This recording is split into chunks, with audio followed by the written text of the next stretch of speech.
جو اہم بات میں کہنا چاہتا ہوں، میری یہ خواہش ہے کہ عمران خان کی فوج سے صلح ہو جائے. صلح ہونے کے لیے تو پھر ان کی جو عمران خان صاحب کی جو باتیں ہیں وہ اس سے تو بظاہر ایسا لگ رہا ہے کہ گیٹ نمبر 4 سبھی کے لیے اس وقت بند ہے شیخ صاحب، اور وہ خود بھی کہتے ہیں کہ ہم غیر سیاسی ہیں. خان صاحب کی تمام توجہ اور امیدوں کا محور اسٹیبلشمنٹ ہی ہے ابھی تک ان کی گفتگو سے، تو یہی لگتا ہے. سارے پاکستان کی سیاست کا محور گیٹ نمبر 4 ہے. اس ملک کا ایک سیاستدان کا نام بتا دو جو گیٹ نمبر 4 کی پیداوار نہیں ہے.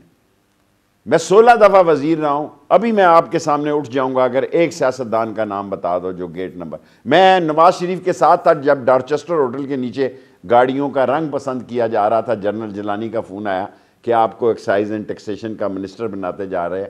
اور پھر جب ایئر مارشل اصغر خان کے ساتھ گئے تو اللہ ان کو جنت نصیب کرے، بڑے میاں صاحب کو، میاں شریف صاحب کو، میں ساتھ تھا.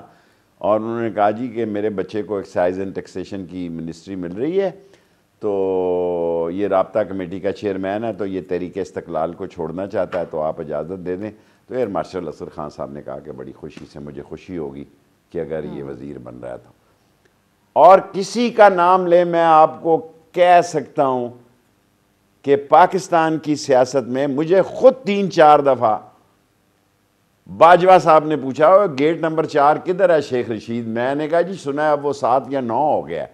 جب میں سیاست کی بات کرتا ہوں اس وقت وہ 4 تھا، اور جب میں سیاست کی بات کرتا ہوں اس وقت باجوہ صاحب میرے گارڈن کالج میں ایم ایس ایف ایسٹ اور ویسٹ پاکستان کا صدر تھا. میں نکل چکا تھا، میں پاس ہو چکا تھا، لیکن ہاسٹل میں رہتا تھا، غریب آدمی تھا اس وقت، اور نیچے کنٹین سے کھانا مفت آتا تھا. تو باجوہ صاحب اسلامی جمعیت طلباء کے ناظم تھے میرے گارڈن کالج کے. اب آپ کہیں کہ وہ یہ کیا بات کہہ دی آپ نے.